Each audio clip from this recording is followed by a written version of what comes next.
मेरे दोस्त, आप सब ठीक ठाक होंगे और भगवान से प्रार्थना करते हैं कि आप अच्छी तरह बने रहना, आपके बाल बच्चे बढ़िया हों। तो आइए एक गज़ल लिखते हैं, और वो क्या है, कृष्ण कन्हैया के ऊपर है। तो कहना है, और यहाँ मुरली वाला, और यहाँ मुरली वाला, और यहाँ मुरली वाला, और आया न होता, यहाँ मुरली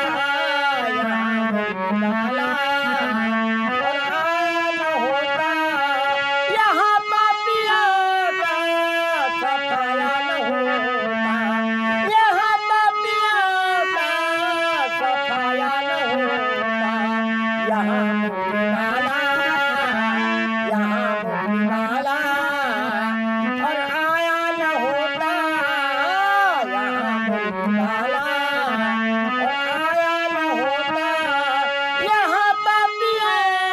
का सफाया न होता, यहाँ पापियों का सफाया न होता।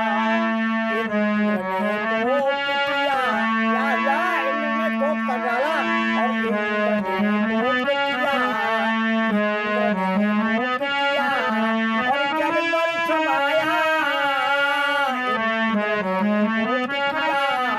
और जल पर समाया, इंद्र ने और जल पर समाया, इंद्र ने कोप किया, और जल पर समाया।